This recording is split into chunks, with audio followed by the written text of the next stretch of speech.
Good evening, everybody. Good evening, Ken. Good to Hello, see Ken. everyone. Good to see everyone. Tonight, I want to tell you, welcome to episode 570. Who is the beast of the end of this age? Tonight we have Stan and Tracy, and as always, my friend on the other end, Dr. Ricks. If you would start us out, that would be great. Okay, just a few groaners about how oddly people can act. Hal's on the golf course. He hooks a shot. He walks over the hill. He sees a guy laying on the ground groaning. The guy says, "I'm an attorney, and this is going to cost you $5,000. Hal says, "Well, I yelled for." The attorney says, "I'll take it."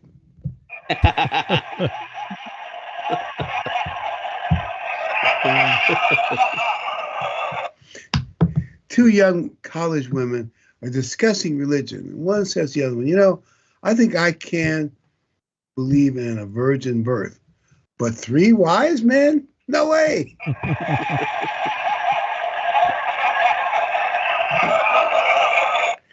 This mental hospital has a test for their mental patients to see if they can really catch reality. So the doctor draws on a wall a big door, draws in a little handle, and he tells everybody, go over there and open the door and exit the room.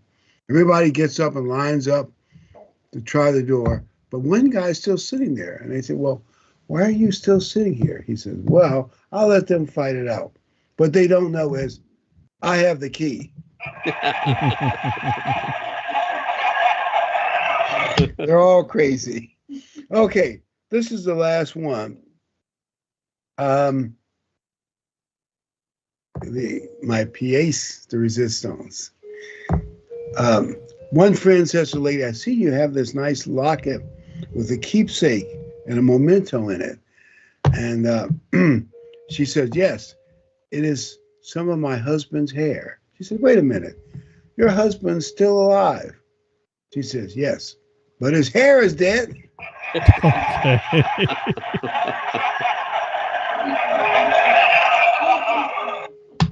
And I don't miss it as much as I should. Less to worry about. Okay, we're going to talk about who is the beast of the end of this age. The age will end, Christ will come back, but at the end, who is that beast and what kind of a person is he? As a generality, if you looked at the scriptures in general, we're gonna focus on the book of Daniel for the most part. Part 1. Part 2, then we'll swing over to Revelation.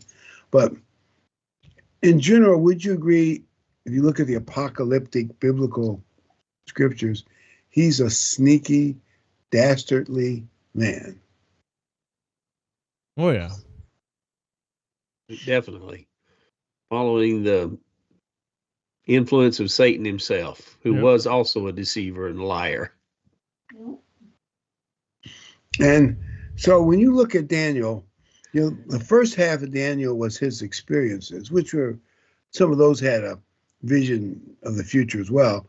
And the last 6 chapters of Daniel are all about prophecy. And one of the things he focuses on is the beast. And I think it's, the more we know about him, here's a speculation. We're just speculating. Nobody can be sure. But I don't think the devil knows exactly when the end is coming. He may have some estimates and, he knows things that we don't know. I'll bet you he's grooming some possible people right now if God opens the door and lets him do his thing. And he may even be grooming the false prophet.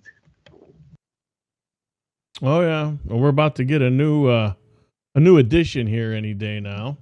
Doesn't that make you think that if you were Satan, you send one of your guys in there? I hope this doesn't offend any Catholics. So if so, you can email Ken and say but to try to get somebody that he might think is malleable to do what he wants done. Yep. There's a lot of good candidates. Well, it makes you wonder if he wasn't grooming somebody for all time, ever since the world began. has he always been grooming somebody for this moment? And he, like you said, Dr. Ricks, maybe he doesn't know when the end is coming, and he's just been constantly grooming and trying, and it brought about people that like Hitler and Stalin and Mussolini and some of the other evil Oh, yeah. dictators down through history, because they were so similar in their tactics, that seemed to be characteristics of Satan himself that were repeated over and over again down through history. So he's always been trying to find the right guy, or the wrong guy, I guess you would say, to do his bidding as well. Genghis I think Khan. we should always remember too, Satan knows the Holy Scriptures well. And all the prophetic, let's say, breadcrumbs that are rolling out today, right before us, Satan knows the prophetic scriptures, and he has boots on the ground around the world. And I don't put it past Satan and his knowledge of scripture, and to see world events and to continue to stir up mankind as he and his demons do. It's like we should give him maybe more credit than sometimes we want to give him, because he is going to stir this up. And when it happens, it's going to happen rapidly. And so many pieces of the puzzle, prophetic puzzle, come together quickly, much of which we're going to discuss this evening. Heard one guy describe people going in boxcars to death camps in Russia and Germany and Poland. He said it's interesting. The men have come and gone, but the demons behind them are still here. Yeah. Yeah, that's sort of chilling to even think about, that they remember the people that were here and the influence they had and the evils they perpetrated, and they're willing to do it again. They know how it works, and they know how to manipulate people and know what people will fall for, and they are professionals because they've been doing it for millennia. So the better we understand the book of Daniel. One more thing about Daniel I think is interesting. When you get to Daniel 10, the demons are trying to block the end time messages in Daniel about the beast and some other things. Why is the devil trying to block that message from Daniel? It's like when the bombers get over the target, that's when they get the flak from the anti-aircraft guns. The devil realizes this is vital information and we don't want it in the hands of the world. Obviously, God didn't let them block it, but they tried when you read that chapter.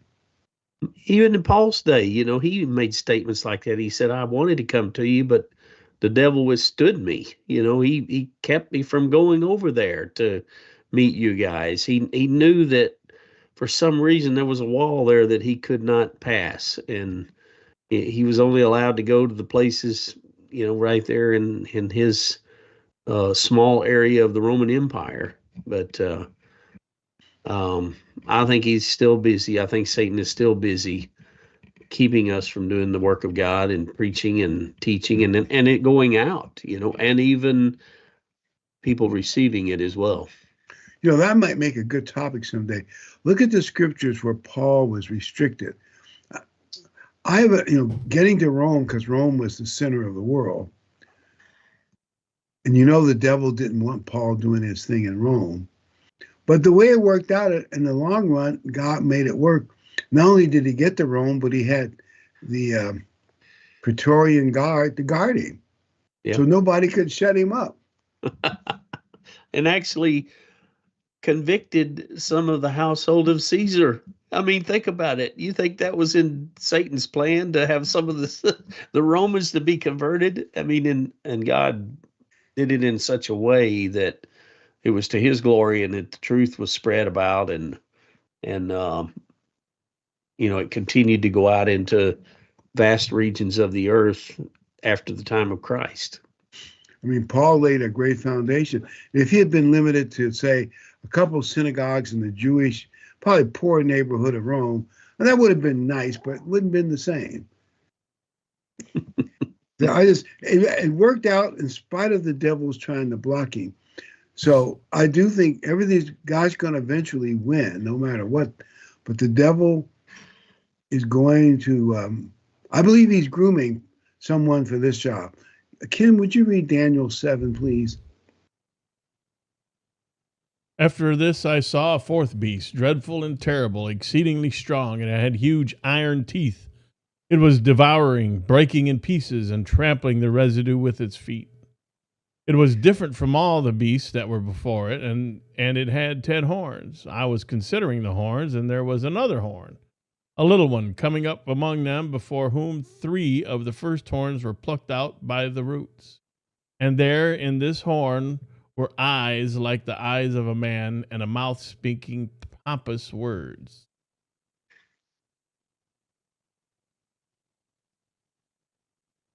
It is kind of amazing. The Roman Empire, it's going to be different. And there will come out a different kind of leader. A pompous guy. And did I freeze up there for a minute? You did. Yes. Okay. But you all can hear me now, right? Yes. Yes. It's a different kind of, and I think one thing to consider, if 10 kingdoms are going to make up this Holy Roman Empire in the center of Europe, this guy will be able to undermine 3 of the 10 that brought him to power. That shows you what a backstabbing, intriguing politician he is. Mm-hmm. It makes you wonder whether they will try to resist him in some areas, just to try to hoist their own power and influence. And he somehow has enough power to rip them completely out of office and destroy them and become the super dictator himself. And if you're doing power politics,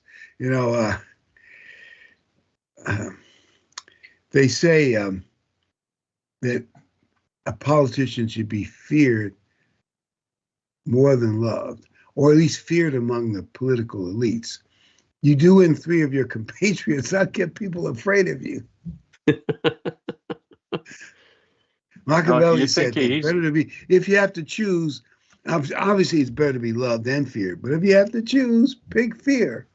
So yeah, I bet this guy is going to be mean for the people who know him, really know him well. But the world will see him as propagandized into a wonderful man. I picture him coming together with 10 kings. He's going to be the leader. And he will establish himself all along the way, even before he assembles these final 10 kings. And, there's some breadcrumbs of that happening right now in Europe. This new leader, Merz, he is saying all the right things for it to assemble. They're pushing away from NATO. Trump is essentially withdrawing. He just withdrew from the bargaining with Ukraine and Russia. America said they weren't going to provide any more weaponry. And Merz came right out the same day and said, what America doesn't provide, Germany will provide. I mean, those are pretty strong words for a European leader to say. And you got to think the other leaders in the European Union, especially the ones, again, that will form these 10 kings, when a German leader says these powerful things, their ears are perked up. And we'll see where it goes. But this guy's saying a lot of the right things that are breadcrumbs leading to something prophetically that we can say, well, okay, there it is. I think we're going to see a lot of leaders come up that fit the bill, because that's all that Satan's going to allow to get promoted through. They'll all have probably similar a similar message until the one that actually pulls it off and it does does everybody in, and the most evil one of the bunch, but the most deceptive one of the bunch gets the job. There was. There's something weird going on with Macron and Macron, and he's got his. You've seen his spouse. There's some of these people that have some weird things going on in their personal lives that make you wonder, what's really going on behind the scenes here. Could they not be manipulated? Oh, of course. Who knows how much evil that they're trying to hide and keep from the public view. And I wouldn't doubt, again, a powerful leader, he has all that knowledge and he's going to use it to his advantage. You could almost bet devil will pick the most perverted, like you said, most evil basis of men of the one he's going to choose. But you all know that the guy, when he won the prime minister of Germany election, though they weren't fair to the other party, but the alternative party, but he said, we want to be independent. I said, what do you mean? Independent of who? Mm-hmm. America, Exactly. of course. And they passed is it $1 trillion budget, big budget deal, most of it to go into defense? I thought, wow, they've never done anything like that before. Or $500 billion, whatever it is, one of those two big figures. Well, they dropped the legislation in Germany to allow them to overspend in the military area, and they haven't put a cap on it. Sounds like reminiscent of World War II, when Hitler did exactly the same thing. When he deviated from the Constitution, he had passed laws to deviate from the Constitutions, which allowed them to spend, which they had agreed not to do in World War I. After the end of World War I, they agreed that they couldn't build any military, they couldn't build any ships of a certain size, they couldn't build any airplanes, and yet here they were building these battleships. He just absolutely disregarded that treaty and began building the things on his own, and that's why Winston Churchill knew what he was all about. He knew that these things were being built and tried to warn England about Great Britain about the coming monster that was arising in Europe there. There's something about Hitler that is similar in this way. Ernst Röhm, the guy who ran the brown shirts, the stormtroopers that fought in the streets of Germany for the Nazi party and, intimidate their political opponents and help Hitler come to power. To get what Hitler wanted out of the army, he basically stabbed Ernst Röhm and some of his top generals in the back. Mm-hmm. Had them executed, arrested. In other words, once he got to power, he turned his back on some people who helped put him in power. Yeah. Does that sound like the guy in Daniel? The Night of Long Knives. Yeah. He executed all these military leaders that he thought were against him, and he basically eradicated the opposition by the sword, by killing them. Yeah. Because even though they had been for him, they expected certain rewards and power would come to them. And anyway, he said, if the army pledges personal allegiance to me, and they didn't like this private army, I'll stab him in the back, and he did. And well, anyway, just this is the kind of man that Satan is looking for. Ken, would you read verse 11? And out of one of them came a little horn, which grew exceedingly great toward the south, toward the east, and toward the glorious land. And it grew up to the host of heaven, and it cast down some of the hosts and some of the stars to the ground and trampled them.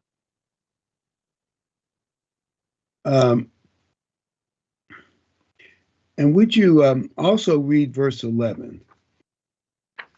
Which is part he of that even scene. exalted himself as high as the prince of the host, and by him the daily sacrifices were taken away, and the place of his sanctuary was cast down.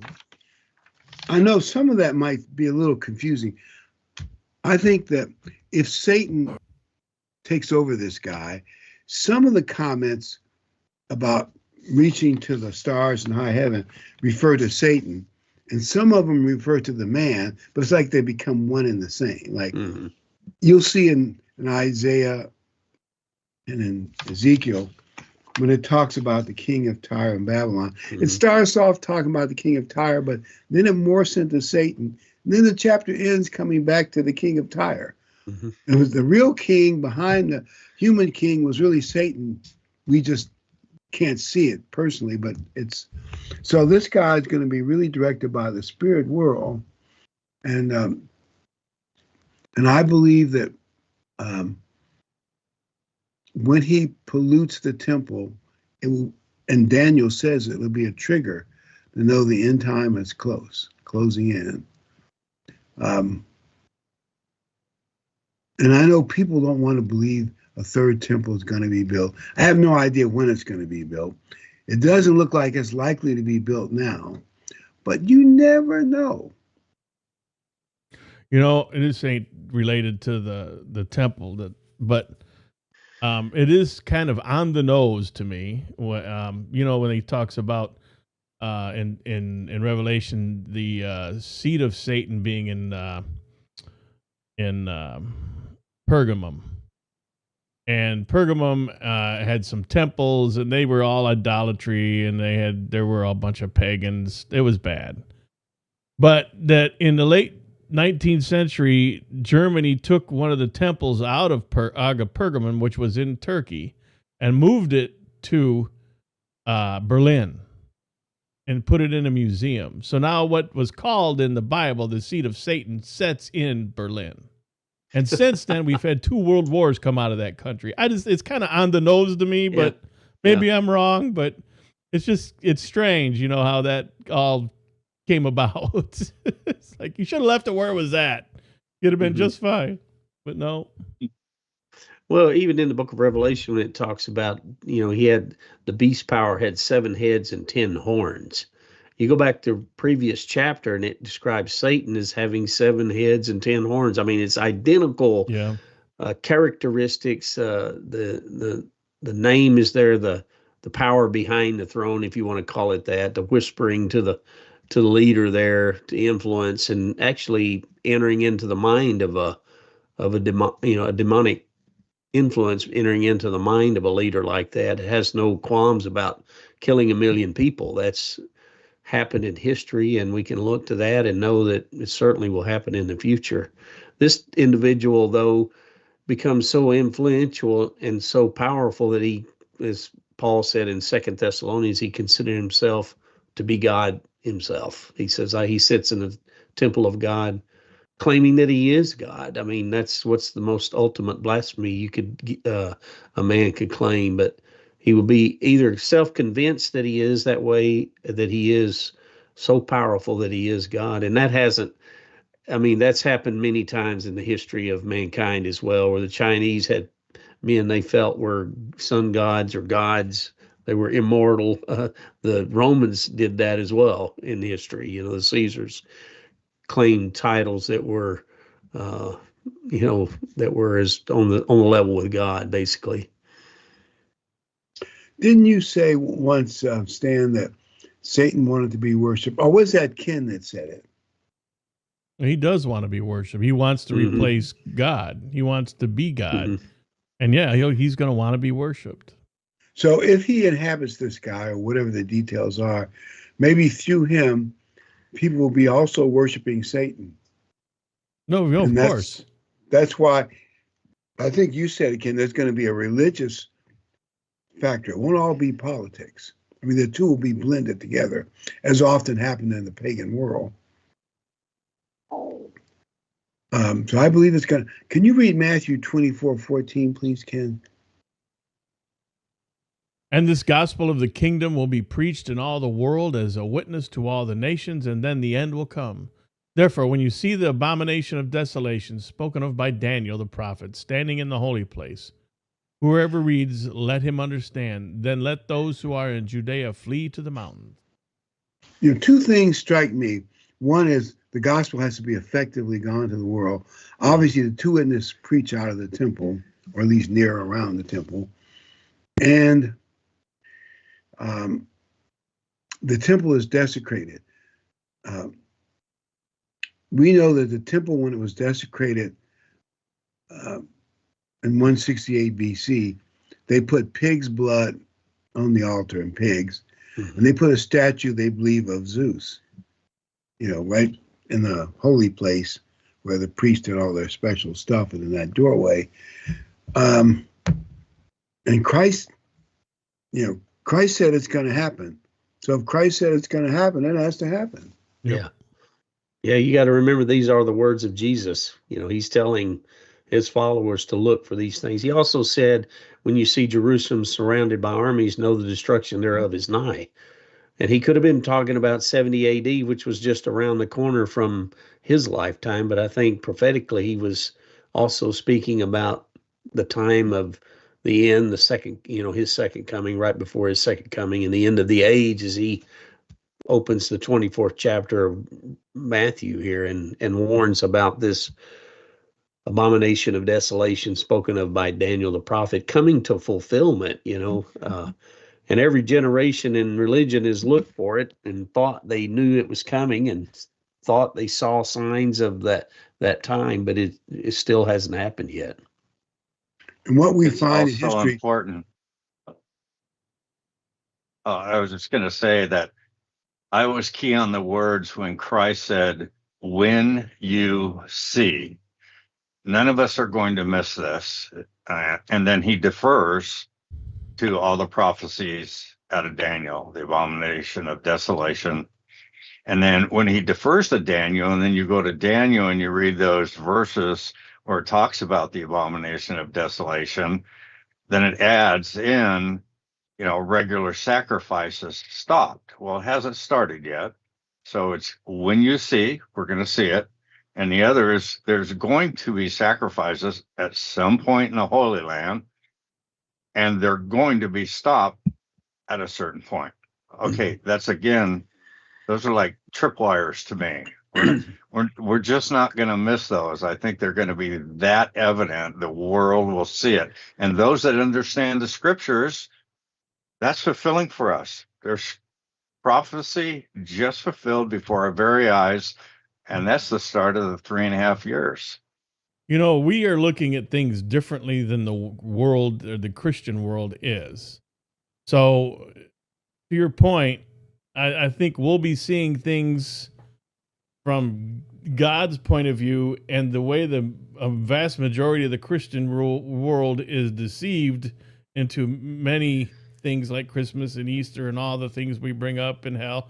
They may be pulled in that direction with all those other deceptions. It's just something that we're going to have to keep our eyes open. I think we keep adjusting our understanding based on the times we live in, the technology that's available, and what we see forming in it's weird how we're seeing the Europe kind of bringing this about, because Trump is saying, hey, if you want our help, you got to do this. And now they're saying, well, we're too weak by ourselves. We shouldn't rely on the United States. We should have a European army and all. It's weird. It's kind of interesting watching this all come around after being told about it when there was no evidence that any of it was taking place, decades ago. But now it's starting. That, Ken, is a great point. And I should have said, when you see, this is for the brethren. Right, we're paying attention. The beast and the false prophet are going to be portraying Mystery Babylon and the confusion thereof. They're not going to say, hey, look at me. I'm that guy right there in Matthew 24:15. That's me. I mean, so the brethren are going to see. But to your point, Ken, yeah, the world's going to be completely confused and probably think that this guy's the savior. He's portraying himself to be God. He does these miraculous powers given to him by Satan the devil. He's going to fool the far majority of mankind. Well, Yeah. I just lost my line of thought, but we're seeing. I mean, this power is gonna. We're seeing how the Europe's being invaded by these people that don't belong there, and they're destroying things, and they're raping, pillaging. They're making a mess of Europe. This beast, whoever it is gonna run them out. As far as we know, I mean, that's what we think is going to happen. Mhm. Could be totally wrong, but and then all the people that the citizens in Europe are going to love it for the most part, except the 1% of psychos over there. We got our own. I think so too. Yeah. One of the patterns you see in the Bible is things you have a smaller fulfillment and then a final fulfillment. Sometimes you can have 2 or 3 smaller fulfillments. One of those is Daniel saw 4 centuries into the future, Antiochus Epiphany, and that, by the way, that proves the inerrancy of the Bible, because how would Daniel know 400 years in advance, and a bunch of other details. Go ahead, Tracy. I'm sorry to cut you off. I was just going to add on to what Ken was saying, that these things that the false prophet and the beast power will come about, for us in the body of Christ, we're going to see and recognize exactly where we're at. That should build up our faith, make us feel that much more zealous to endure until the end. Yep. And exhort one another to love and good works, where the majority of the Christian world is going to look at this Christ-like false prophet who will fool the far majority of the 2 billion Christians on earth, and will probably even convert some people that are agnostic or atheist that he is the real deal. But the people of God will not be fooled. We have the truth of God. We understand these scriptures to be true, and we will see them being fulfilled and bring joy. It should bring joy to our heart. We know our redemption is drawing nigh at that point. Ken, would you read Daniel 11:21, please? And in his place shall arrive a vile person, to whom they will not give the honor of royalty, but he shall come in peaceably and seize the kingdom by intrigue. So this guy is really a low-class vile person, like someone like Hitler. Mussolini could fit in that category, but Hitler he was just a bum in the ghettos of Vienna when World War I started, and the rest is bad history. But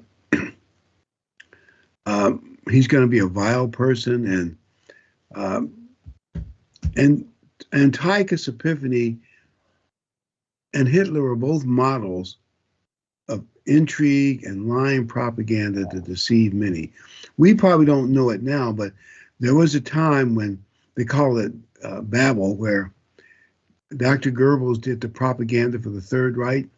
In Central Europe, they brainwashed a lot of people to hate Jews and to think that the Nazi Party and Hitler were heroes. I know we probably can't see that now, but and it lasted for a while at least. Their propaganda machine they got most Europeans to cooperate with it. Mm-hmm.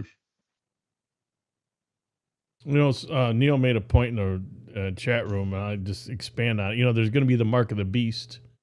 Well, the mark of God's chosen people is Saturday, and keeping His commandments and His laws and His statutes and His holy days, and the world will have its mark.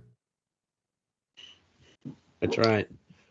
Well, yep. Hitler did exactly that. He and if you go back and look at some of the propaganda magazines and posters of that time, You know, they made the Jews over into sort of an animalistic type of a character. You know, it's interesting that they did that, but they actually drew portraits and paintings and posters that made them look like subhuman. And that's what they were trying to convince the public, that these people are subhuman. They need to be run out. They're just destroying the blood of the of the German race. And as time went on, these posters got more and more hideous and obscene. And it just it convinced the public that they needed to be eradicated. And Goebbels said something interesting. They did some straight propaganda movies too, but he said, oh, they only have certain effect. He ran regular entertainment movies, but the villains were Jews. He said, and they did it in a gross way, as you say, Stan. Mm-hmm. But he said, that's really much more effective. And I've been noticing our media in this country, not that it's the same thing, but who they choose to make villains, a lot of times right-wing Christians, I mean, as they perceive it. Who they choose to make villains tells you a lot about what they think, and who they choose to be heroines, maybe someone with weird sexual, whatever, is the hero or heroine. See, that tells you a lot, doesn't it? Rush Limbaugh said that for years. You can tell what they're thinking by the way that they, purport themselves, the way they attack. The tactics that they're using tells you a lot about who they are. You know, if they're going to use these lines and these deceitful things and lies, that means the character that they have they're exposing their own character. And if you're watching for it, you know exactly who and what they are. Like if you watch a modern TV show, at least if you say to yourself, it might be entertaining, but I know this writer is trying to convey a couple unchristian messages. At least if you know that, it won't affect you. But if you're innocent, you just accept it as fact. Mm-hmm. They've been doing that, and I've been watching that in our media since I was young. Yeah, they want to put, they want to normalize or whatever victim group you want to come up with. It comes in, some of it, I think some of the original stuff was for a good purpose, but they started adding gays and everything to that, then no. And then back in the late 80s, early 90s, there was a war on men. They made every comedy out there, sitcom, made men look stupid and weak and ignorant, and the women were smart and brilliant. And I seen it. I could not see it. I hated it. Yeah. I didn't want to watch any of that stuff. I couldn't watch Roseanne or Toolman Taylor and anything because they made men look stupid, and I just couldn't do it. Even to this grunting day, like a gorilla, and I just not my thing, man. How many heroes are normal, strong, Christian, fatherly type men? I guess there must be some, but not that many that you can think of. Also, someone said this to me as a Vietnam vet. He said that I never liked MASH because anyway. He said they haven't made, since John Wayne made that one movie, Hollywood has not made a good pro-military movie, with the exception maybe of Top Gun. It didn't make the military look bad in some way, shape, or form. Mm-hmm. I thought, wow. Then I started thinking, and I couldn't think of a lot of movies that didn't make the military look bad one way or another. Except China actually influenced that movie because they owned the studio. They made him take patches off of his suit because it was negative against China, certain military patches that they didn't want in that movie. Mm-hmm. And our spineless people. A lot of the general public has no clue, about that because they're just not looking for it. They're just sitting back and hoping that entertainment would just wash over them and take their mind off of work. I watched it. It was good. I didn't mind. It was better than anything we've seen in ages as far as a pro-American movie. But there was still stuff in it that stuff pulled out of it because our foreign adversaries didn't like it, and I just don't care for our country that allows stuff like that. Maybe I'm getting grumpier the older I get, but I just have no use for that stuff. You probably don't realize it, but China has influence over Hollywood. Oh yeah. Even North Korea threatened them about a movie that made their dear leader look bad.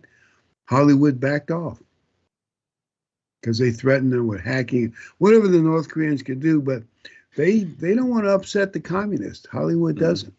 Mm-mm. By the way, would you read 11:29, please, Ken? At the time appointed he shall return and come toward the south, but it shall not be as the former or as the later.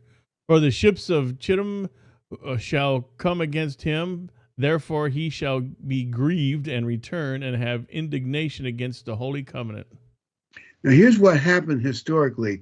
You know, the king of the north and south, every 15, 20 years, they fight a big war back and forth. And the king of the north, Antiochus, was probably with a bigger army, was coming down for a big victory. All of a sudden, the Roman Empire's fleet and legions arrived, and they basically humiliated him, if you read the whole story, and made him turn around and go back. And he was obviously afraid of the Roman Empire. The Roman Empire said, we don't like all this fighting down. It's messing with commerce and world wealth, so we're going to bring Pax Romana, that is, peace enforced by Rome, to this part of the world. Actually, you might say they originally came to bring peace to that part of the Middle East, but eventually they ended up taking over. But so Antiochus, as he's going back up north and he's crossing through near the Holy Land, he's angry and he's going to take it out on the covenant people, the Jewish people. And one of the things he's going to do is plunder the temple. And here's where it's a little different. Would you read verse 30, please, Ken? So shall he do. He shall ever return and have intelligence with them that forsake the holy covenant. And arms shall stand on his part, and they shall pollute the sanctuary of strength, and shall take away the daily sacrifice, and they shall place the abomination that maketh desolate. Here's what he did. He worked with the liberal, non-religious Jews to corrupt their Jewish priesthood, put in a bad priest, and actually kind of got them to work against each other.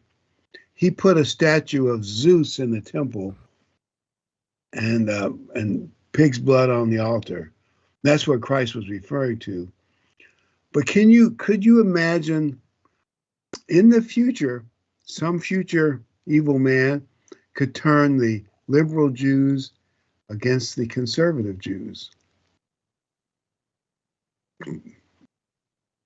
That's a good point. I mean, I thought about, when you read that scripture, how he could bring that about, and who would he influence to create such a rift there and cause people to turn against the pious Jews of that day that are offering sacrifices, obviously honoring the temple, probably having some sort of holy of holies set up to desecrate it once again at some point in the future. And obviously they're going to try to do that. They're going to try to stop that act of, if the Jews do begin sacrificing again at some point in time, don't you think that it's going to unite the Jewish people? I mean, to some extent worldwide, to see the temple there being built and seeing the sacrifices, it has to have some effect on the Jews worldwide to see that established once again. They've heard about it, read about it their whole life, and now here it is again, sort of a uniting effect. I could see why they want to disrupt that and stop that, because they're in fear of the unification of the Jewish people around the world and the countries that they have influence. Well, there's supposed to be a false prophet that kind of glues the world together with some false religion. Mm-hmm. There's only going to be one religion that stands up against it. The rest are joining it. Mm-hmm. They're going to, there may be the Muslims may be the South that kind of rebels, but the rest of the world's going to go along with this, except the Jews and us. Church of us. The Jews know better than to that's worship why a they man. that's why they attack them. The Jews know better than to worship a man.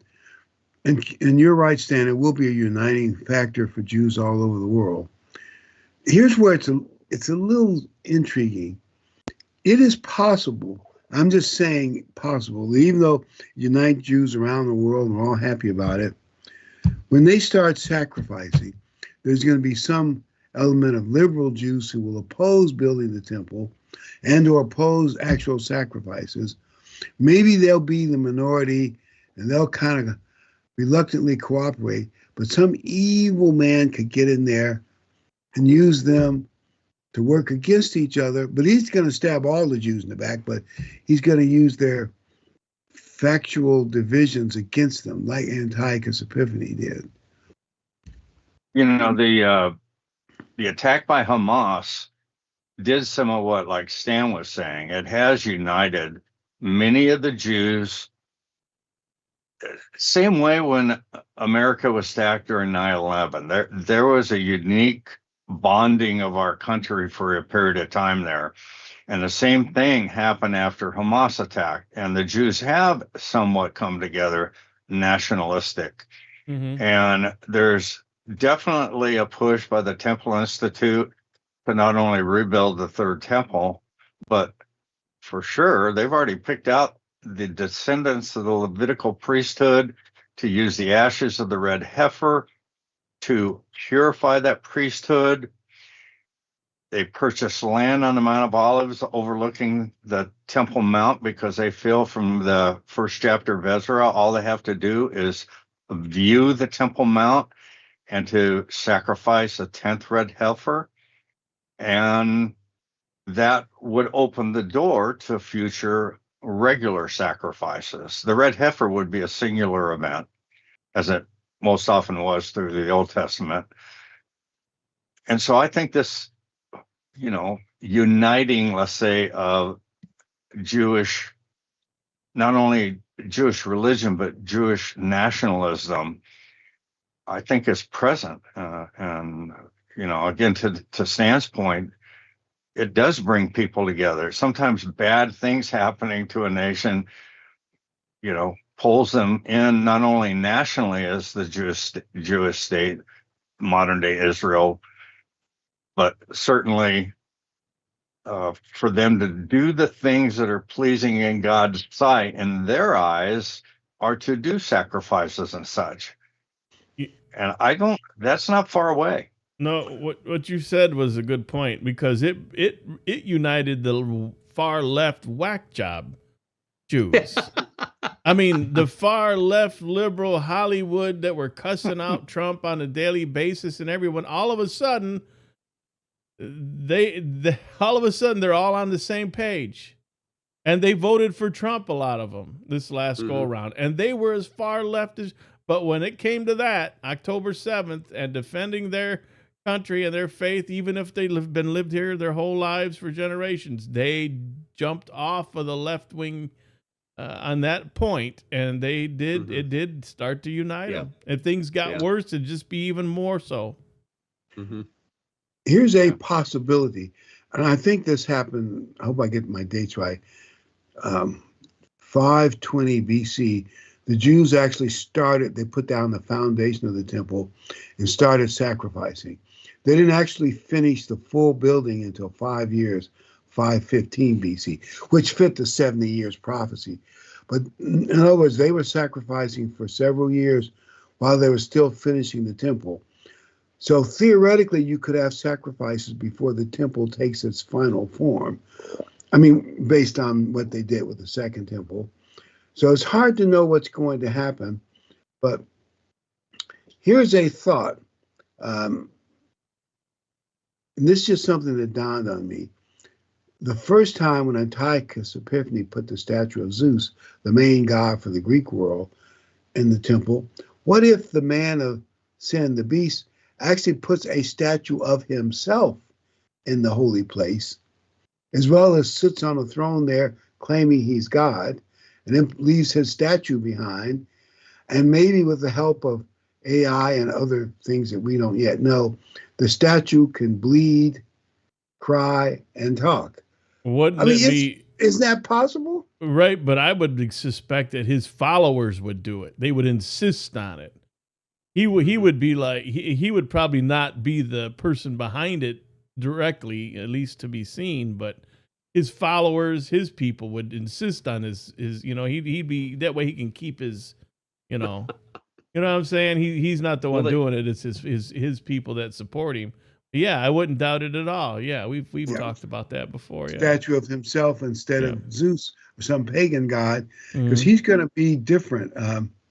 And to show you the level of intrigue, now this goes back to the king of the north and south, but the pattern might also apply to, say,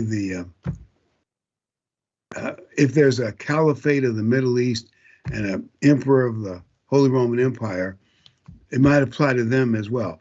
Would you read Daniel 11:27? This is what happened in the past. It could happen in the future too.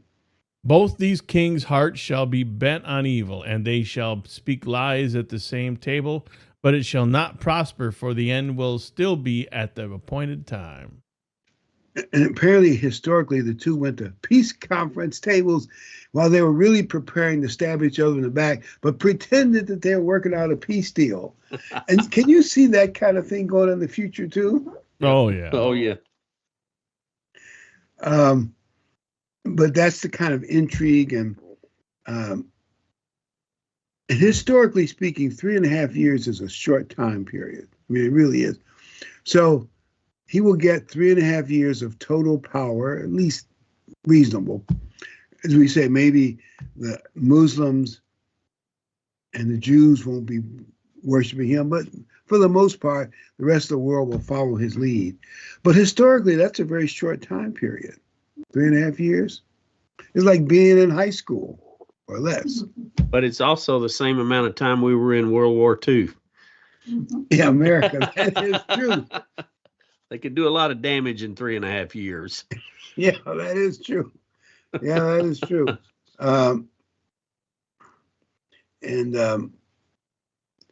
And also, I thought about the two legs of the image of the Holy Roman Empire.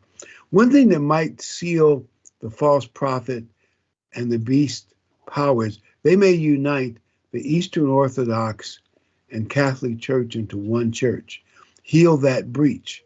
And then you have 5 toes on one side. And everybody said, man, I could never thought anybody could do that. These guys are wonderful. They bridge back.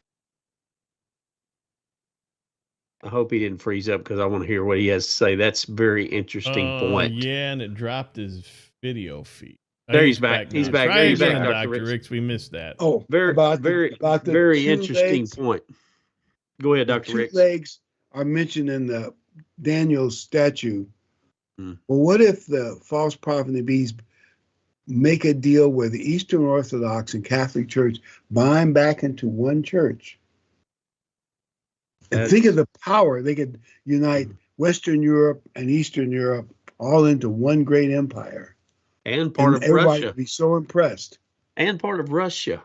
You know, it's always been said that a united Europe would include from the Urals to the Atlantic, which the Ural Mountains are east of Moscow. So that would be one way that could come about. That's a very interesting point, you know, that religiously they could unite Western Russia and be a part of that united Europe. That would be one way they could. It's probably the only way they could unite that part of the country with Eastern Europe. I mean, I'm talking about Russia, Western Russia with Eastern Europe. I wonder if the Ukraine war, somehow this could play a factor in the future. I just don't know how, but I don't want to say too much because we really don't know what's going to happen.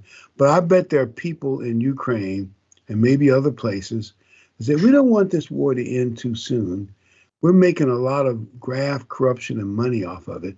Now, granted, a lot of young men are dying, but they may not mind that as much as you might think. Yeah, that's never bothered them in the past. Why would it bother them now? You know, Trump made the statement the other day that 5,000 men a day are dying in that war. Is that real? Maybe he said a month or a week. But It whatever can't be it is, 10,000 a day. but it must be I mean, 5,000 a no, week. 5,000. It was Oh. something like 5,000 a But- week, or I don't remember. It was a horrible number. I couldn't imagine. It's just like a meat grinder. It Yeah. is. The war turned into a meat grinder. The Russians are slowly winning it, but just like World War I turned into a meat grinder, moving slow but grinding millions of people. Ukraine is like a smaller version of World War I. And that's terrible. And you could make this argument, nobody won World War I. I know the Germans lost, but could you really say that France won? France was torn up. They lost as many men as Germany, if not more. I get sure about that casualty. Russia certainly didn't win World War I. It destroyed them and led to communism, and maybe even Britain didn't really win. Britain got poor, and it cost Britain a lot of lives. And maybe the only country that came out of World War I on a positive note was America. We came out the financial winner. I mean, oddly, and our casualties weren't as great as other countries. Matter of fact, one reason Mussolini got popular was Italy joined the war the second year, thinking they would get some of the victorious territory. They lost 500,000 men, and they got nothing. At least that's what Mussolini claimed. They got nothing. They were ignored by the big powers at the Versailles Treaty. He said, we lost 500,000 men and others wounded, and we got nothing. And the Ukraine war might be like that. In one sense, nobody is going to win except Satan. No, you're exactly right there. I mean, nobody's going to win in that deal. Can you think about all the mothers that lost children in that war? Senseless war. What have they gained out of it? Yeah. I mean, Nothing even if worth it. Russia gained some territory and they push NATO off their border, I guess that's a political victory. But is it worth all the men they lose? Let's put it could be questioned. I'll put it that way. Yeah. The big winner of the Ukraine war right now looks like it's turning towards Germany and the other nations that will most likely form the 10 Kings, because they're going to pick up the slack with America taking a back seat, and same way with America maybe removing itself from NATO going forward. Europe sees this as they need to do more for their own defense, and you hear a lot of that out of the individual leaders in the European continent right now. So the big winner may be the future beast power and the 10 Kings. They're going to ramp it up militarily. They're going to ramp it up industrially. And they're going to go in the home maybe with their GDP looking ugly, but they're going to start producing some weapons. It says even if you don't see it immediately, somewhere in the future years, this will add to motivation to unite Europe, even if it doesn't happen right away. Ken, would you read Daniel 7:23, please? And shall devour the whole earth, trample it and break it in pieces. The 10 horns are 10 kings, who shall arise from this kingdom. And another shall rise after them. He shall be different from the first ones, and shall subdue 3 kings. Would you read verse 25 also, please? He shall speak pompous words against the Most High, shall persecute the saints of the Most High, and shall intend to change times and laws. Then the saints shall be given into his hand for a time, and times, and half a time. Now, here's speculation on my part. At some point, and it could start with this tariff deal, if America makes independent deals with certain European nations, but the EU, at some point in the future, will either collapse or reorganize into 10 kings or with 10 spheres of influence, because the king of France could have influence over some other areas, not just France. Same with some of the other kingdoms that might pop up, Poland, and At one time, Poland and Lithuania were one kingdom, so a lot of possibilities. But whatever these 10 areas of influence, these 10 kings, they're going to come out of what is now the EU. And so I just watch what's going to happen. Even if the EU starts to crack up a little bit, uh-oh.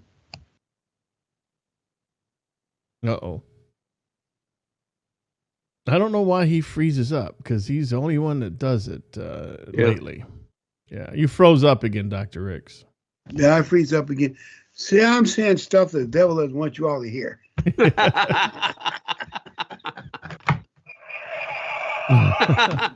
I will just say, the 10 kings, and everybody used to say 10 countries, and they had to divide them up. My theory has always been, if you want to erase borders and erase and pull people together, you're going to erase these borders. You're going to draw up new districts or what have you, and have maybe 10 governors oversee this huge chunk of land. That way you don't have the Poles fighting you don't have the French and the British, all these different, not British, but all the rest of them, fighting and fussing about their heritage and their own identity. So that's one way. That's what you would do if you wanted to do. That's what a ruler that wanted to unite them would do. They would erase these borders. Mm-hmm. Yes, very much so. And notice it says it's going to change times and laws. Right now, if you look at a calendar, almost anywhere, the seventh day of the week is the Sabbath. Could they change calendars, or at least change the wording of the 10 Commandments so it's no longer the seventh day, it's the first day, and make people believe that's biblical, and maybe change other laws that we never thought would be changed? What Hitler did in World War II. I mean, he basically changed the laws of citizenship for Jews. He, doctors who had been doctors, they eradicated their license. They wouldn't let their children attend public schools. They wouldn't let the Jews vote. They wouldn't let the Jews hold high office. I mean, the laws go on. There's a whole litany of laws that they changed, and they changed them a little bit at a time, eventually till the Jews had no political clout. They had no power. They had no rights. And anyway, I know we're running close and running out of time here, but I did want to throw it in when it talks about changing times and laws. We could certainly see that. One of the things I thought we could do is we'll have a part 2 of this, because we haven't covered everything in part 1. We can bring at least some of it into part 2, because I know we're out of time. But before we go, the question of which laws and times, but he will change some laws and times, and it's not going to be what God wants. It's going to be definitely anti-God. Satan is going to have his way, at least for 3.5 years. He's going to pull it off. And my thought is, how difficult will it be for Satan to get people to worship a man? Don't most Christians, even Catholics, know better than that? Well, look at Muhammad. Look at the Chinese empire over the last 1,000 years.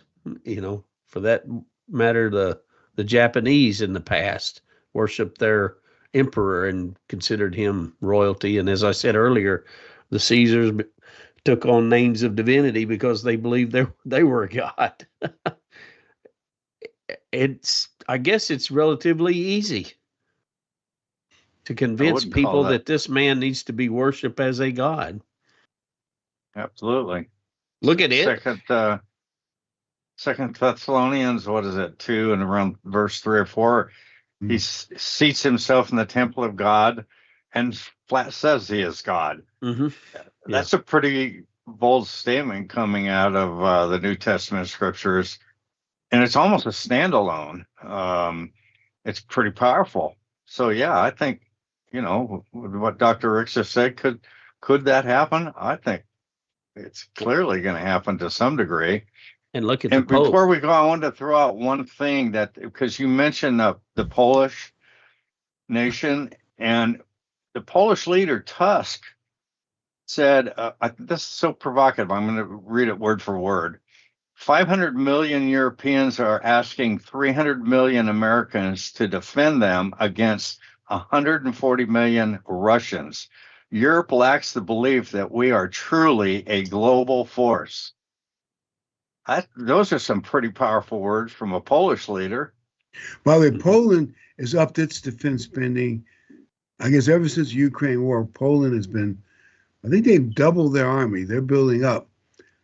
And by the way, for anyone that says, if Russia defeats Ukraine, they'll roll all the way through Europe. Ridiculous. One, Poland is a pretty big army, but the Russians are having hard enough. It's sort of like a civil war inside Russia with Ukraine, but Russia's having a hard enough time winning this. They're going to be in no position to invade the rest of Europe. I don't think the Europeans need to worry about it. Now, there may be a few border places in the Baltic where Russia used to rule. They might pressure a few of those neighboring states some to get a pro-Russian government in, but they're not going to be rolling through Germany and France and Italy. Russia's really not that militarily strong. Now, they do have more nukes than anybody else, but you can't nuke everybody, and you got nothing to take over.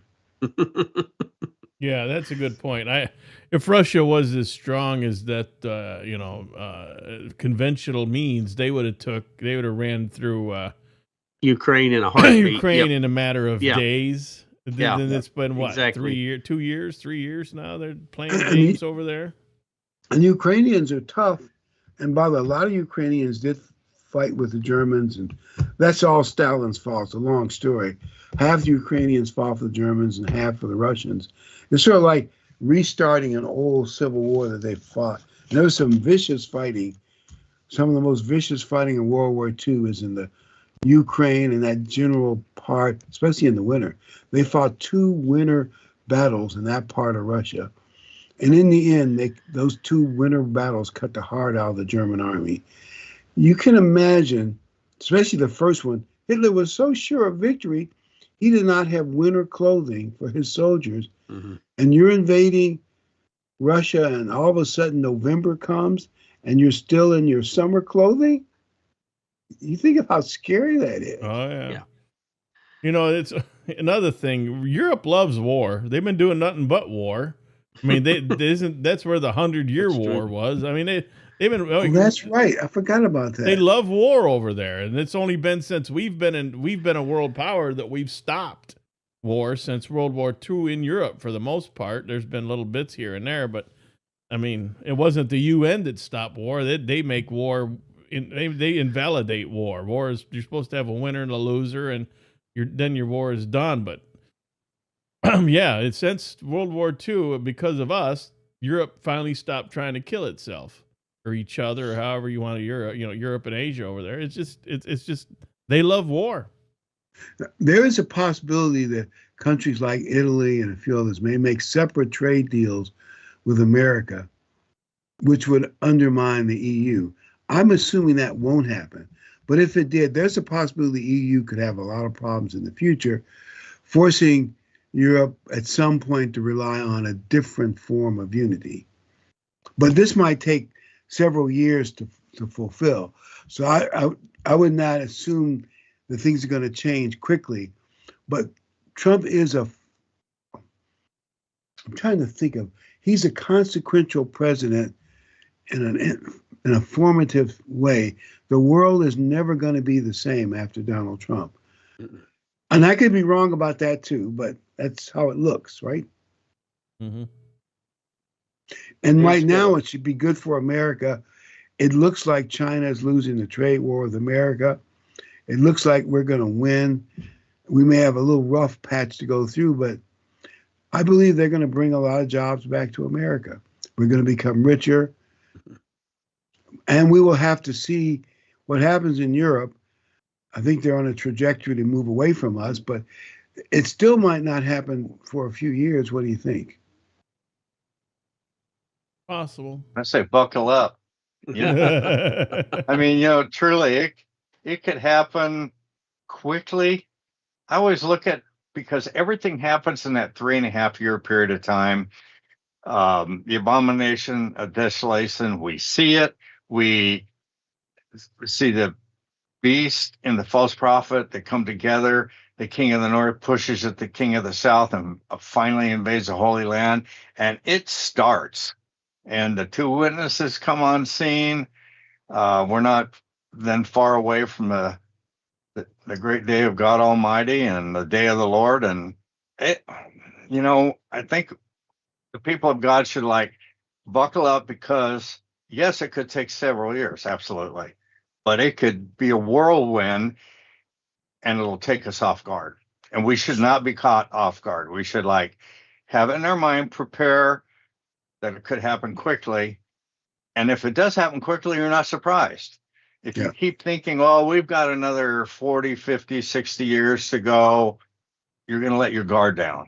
And there's too many prophetic elements that are happening right now for us to ever let our guard down. I think Trump is transformative to the world.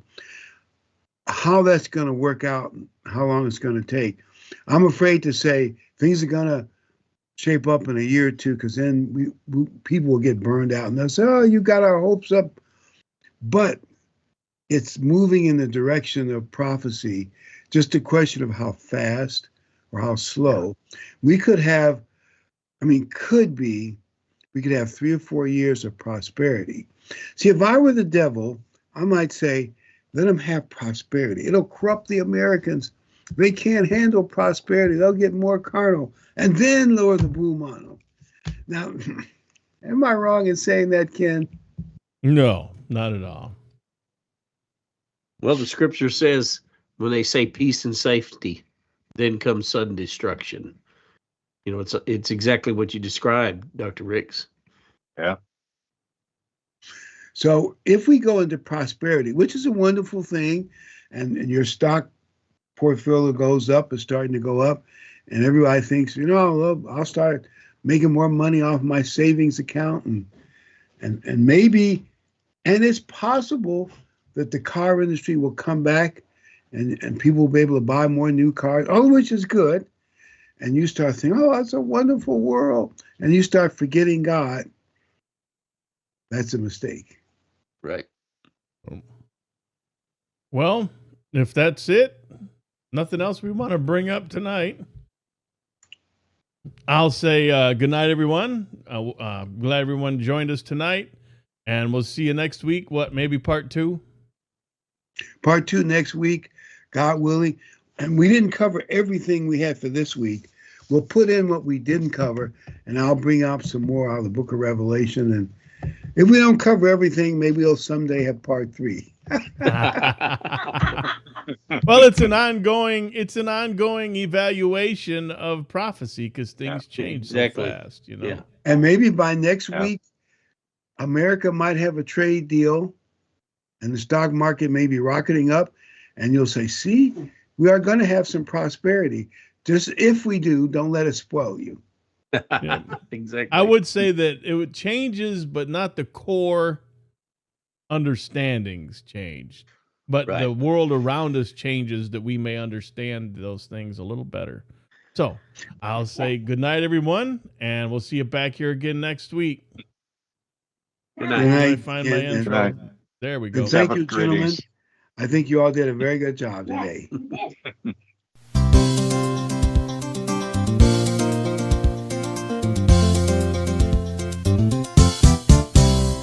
We're happy you could make it, and so glad you are here, and hope that we've been able to make God's word more clear.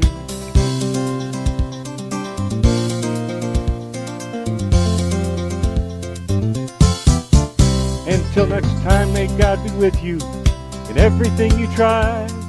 But for now, till next week, we have to say goodbye.